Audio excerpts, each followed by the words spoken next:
Hello and welcome. You're watching To The Point. This morning, the Supreme Court stayed what the press calls Arvind Kejriwal's gag order. In doing so, the court appeared to accuse Mr. Kejriwal of double standards and hypocrisy. So in part two, we ask how embarrassing is the outcome for the Delhi Chief Minister, and will he now change his attitude of hostility to the media? But first, Prime Minister Modi arrived in China earlier today amidst expectations that his visit could lead to forward movement on the 65-year-old border dispute. There have even been predictions of an out-of-the-box solution. But how realistic is all of this? With me to answer that question is India's former Foreign Secretary and an expert on China, Shyam Saran, who earlier this week wrote a thoughtful article for the new media portal The Wire on the whole issue of whether an out-of-the-box solution is possible or not. Shyam Saran, at the start of this year, when Foreign Minister Sushma Swaraj visited Beijing, she said at a press conference about the border dispute, an out-of-the-box solution may still come on this issue. More recently, the former Australian Prime Minister Kevin Rudd said to people in Delhi that he believed China was planning a surprise package when our Prime Minister visits that country. Would you accept that these comments have created a certain expectation of movement on the border issue? Yes, there is no doubt that certain expectation has been created, but the issue is how realistic are those expectations given the ground realities? Absolutely, and I'll come to those realities and I'll come to those expectations in a moment's time. But let me begin by talking to you a little about the different phases through which the India-China boundary negotiations have proceeded since their resumption in 1980. As you point out in your article in The Wire, the first phase was 1980 to 85, when China reiterated an offer first made in 1960. What was that offer of 1960? This offer was really what came to be known as the package proposal. And the package proposal was put forward at a very high level of the Chinese leadership. Deng Xiaoping himself, who in 1982, on two separate occasions, one was in an interview given to the Indian journal, defense journal Vikrant, and the other was in a meeting that he had with the then chairman of the Policy Planning Committee, Mr. G. Parthasarthi. And in both these meetings, he said that, why should we not try and settle the boundary issue on the basis of a package whereby you retain what you have in the eastern sector, the so-called McMahon line, and we could make some minor concessions on the western sector, and this would be a fair deal. So the package proposal was in a sense reverting back to what had been on offer even in 1960 when Zhou Enlai had come to India. Basically to settle the boundary issue on the as-is and where-is basis, that is basically legitimizing the status quo. So this particular position continued up to 1985, when there was a very significant change. But just a moment, before we go to 1985, let me, for the sake of the audience, ask you a question about why China wanted, in this 1960 offer reiterated in 1980, to keep all of Aksai Chin. And that's because it was critical to them because of the strategic road they were building connecting Xinjiang, a troublesome province for them, with Tibet. Is that right? Is that why they wanted to retain Aksai Chin? No, but, the Aksai Chin was important, as you said, because of the road. But, the road had already been built in the 1950s itself. But the major development of infrastructure in Tibet and its connectivity with the rest of China, which is now a reality, was still not quite the case in the early 1980s. And therefore, still, I would say in the early 1980s, the Aksai Chin Road was still important, strategically important to China, in a manner that it is no longer true. Now, in your article for The Wire, you write that there was a second stage after the offer made by Deng Xiaoping and before 1985, when a senior advisor of the then Chinese Prime Minister Zhao Ziyang had a word with our ambassador of the time in Beijing, A.P. Venkateswaran, and slightly amended the proposal to come up with something you call LAC+, whereby the status quo in the eastern the correct sector... position is that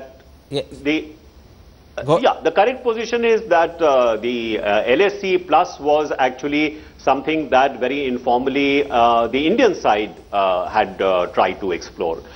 Because in those conversations, the offer still was the package proposal that Deng Xiaoping had put forward. And they were very keen at that time to have a visit by Prime Minister Indira Gandhi. As you know, in 1983, she also became the chairman of the non-aligned movement.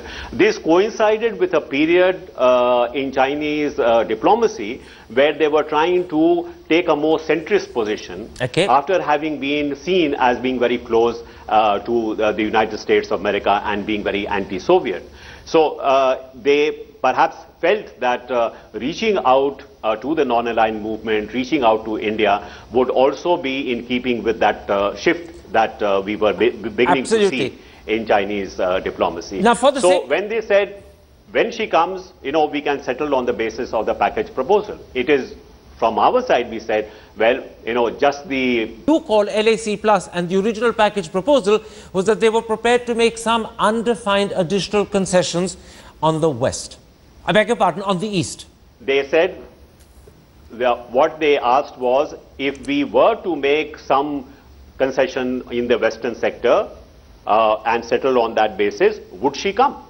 That was, so in a sense, it was not really saying that, yes, we are prepared to settle on the basis of LSE plus, but there was a kind of an exploration of whether or not this was something which would enable a major, you know, upgradation of the bilateral relations between India and China. Absolutely. Now, the situation altered, as your article points out, in 1985, when China reinterpreted the package proposal, reinterpreted the second stage, which you call LAC plus, now suggesting that India must make significant and meaningful concessions in the East, and in response, they would make undefined concessions in the West. Secondly, they also now began to insist that they must have Taiwan.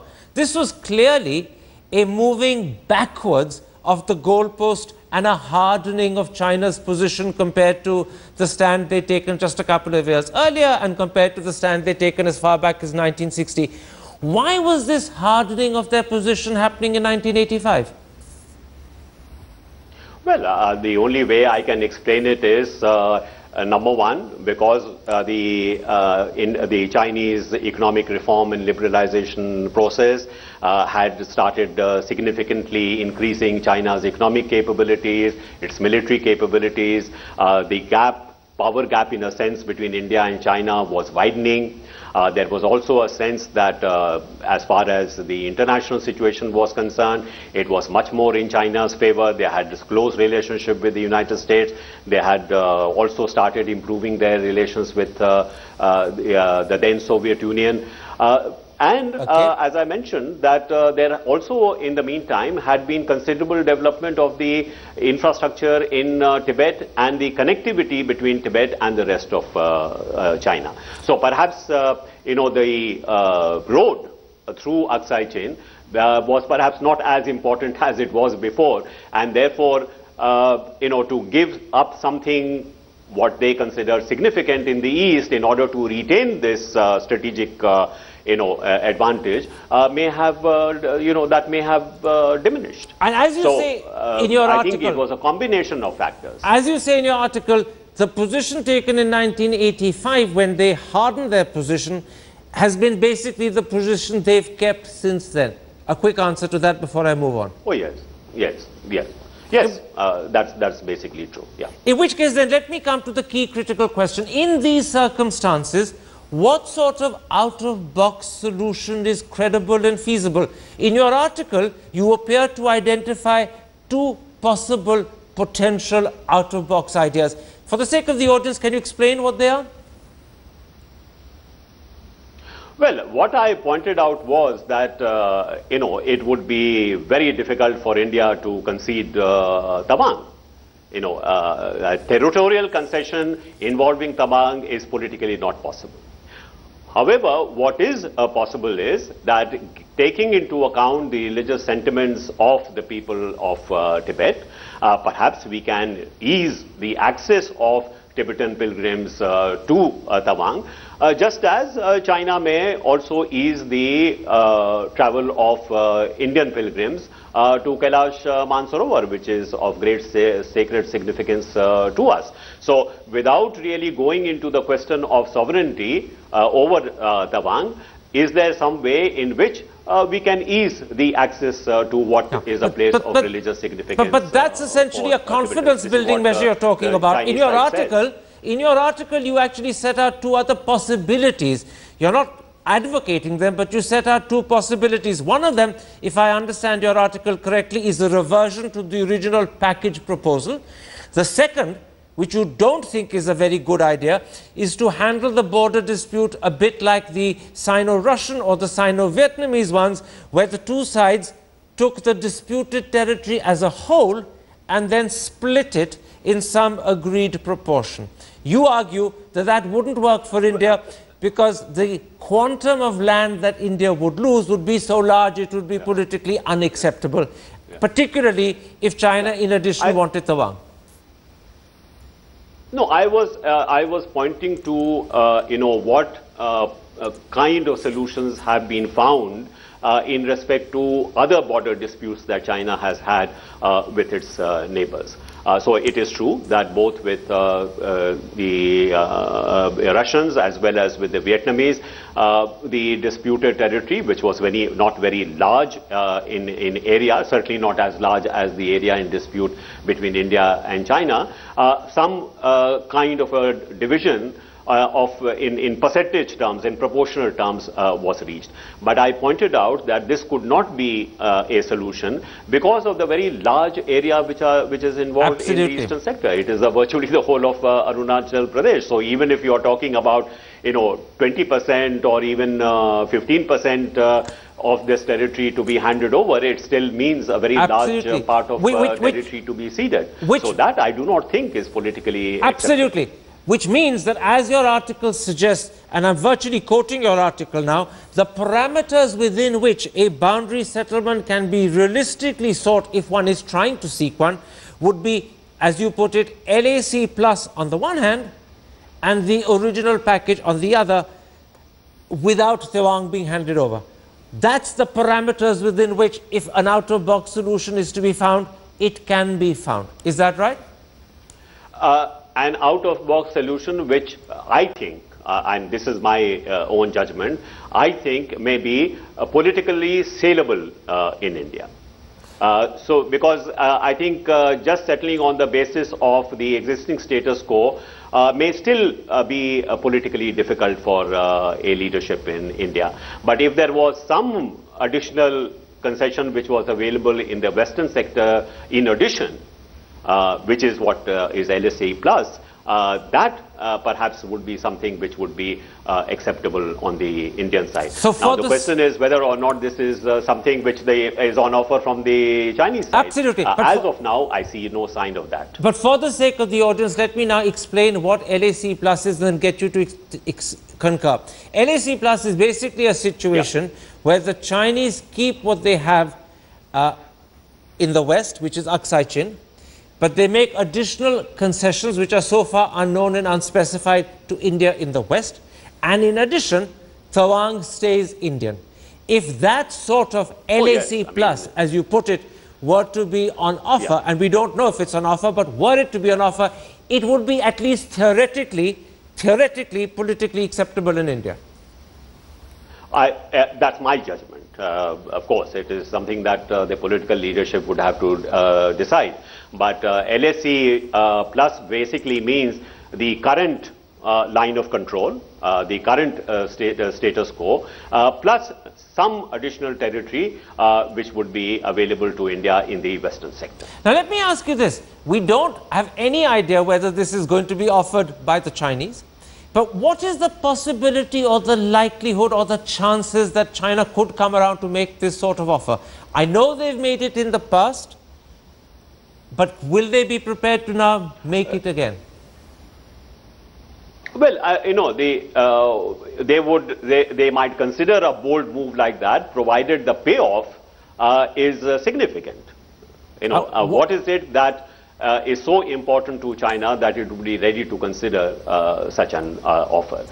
Frankly speaking, I do not see India being in a position to offer something so significant that China would be ready to make. Can I ask you, what is the payoff? Reality. So, what is the payoff China would be looking for? It's very difficult to say what the payoff China will be looking for, but as you know, there are issues that China has with India. There is the issue of Tibet and the Dalai Lama and the Tibetan community resident in India.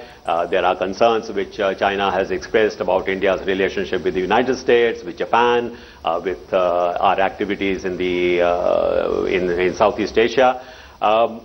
Whether or not these are issues which are part of the bargaining is very difficult to say. But frankly, at this point of time, given India's positions, long-standing positions, it would be very difficult for me to say that there could be on offer something so significant that China would really be willing to consider such an offer. To put it the other way around, what you're saying is that whilst it's theoretically possible that were something like LAC plus to be offered, that could be politically acceptable in India, the problem is in return China would want something, and what they want would be very costly, perhaps too costly for India to consider giving. And so this remains therefore just a theoretical academic possibility at this moment. Am I right? That's my judgment, yes. Now tell me, one of the things that's happened today is that the Chinese television station CCTV has shown fairly prominently a map where POK is not part of India, it seems Aksai Chin is not part of India, Arunachal Pradesh is not part of India. Now CCTV is a government controlled channel. Clearly this map could not have simply gone on air accidentally, it must have been authorized at some level. Is there a message that they are sending out by putting this sort of map on air the day Mr. Modi arrives in China? But this map has been shown all the time consistently by China. It is not that it is something which has been just trotted out just for this visit. This is China's official map. This is the map that they use in all their official publications. So I don't think we should read so much into it. After all, if they are going to show a map on their television screens, I would imagine that they would show the map that they believe is the official status of the territories. With regard to POK, they have shown Kashmir as a disputed territory in most of their maps. So while we should be, of course, not very happy about such a map being shown during the time of the visit, but the map itself is something that they have consistently shown also in the past. So two quick follow-up questions. The furor that has broken out on social media about this map misunderstands the fact or overlooks the fact that this is the map that China has been showing in the past. This is the map by which China stands, and therefore it's only to be expected, even if we don't like it, that this is the map they'll put on their TV. The furor on social media doesn't take that into account. Well, we oppose such a depiction of India and its territories, but we also, on our maps, show our territories as we believe is a part of Indian territory. So, in formal terms, we have to stand by what our official claim is. And the second quick follow-up question, will this map cast any shadow over the visit that began this morning? Sure. Is that likely to be the case? Will this map cast a shadow over the visit? If they have brought this out as part of the, a television program, then I mean, we can, as I said, we can take exception to the fact that this has been brought out at a time when this visit is taking place, but I don't think we should make such a big deal about it. My last question, does this map in any way affect the very small possibility that there could be movement on the border? Is this map a suggestion that in fact we shouldn't be looking for movement on the border, or are the two utterly unrelated and the prospects of movement on the border issue are not at all affected by this map? Well, I think it is very clear that at this particular point of time, China stands by its territorial claims, just as India stands by its territorial claims. So and therefore, only confidence-building measures at the border are possible at this stage. And the map doesn't change anything materially at all? I do not think so.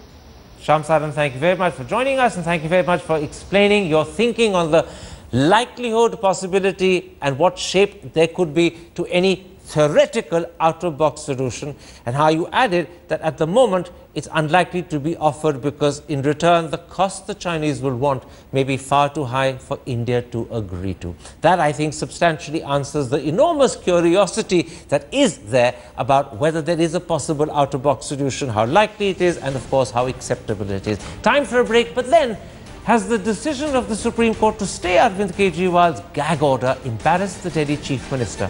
And will he now amend his attitude of hostility to the media?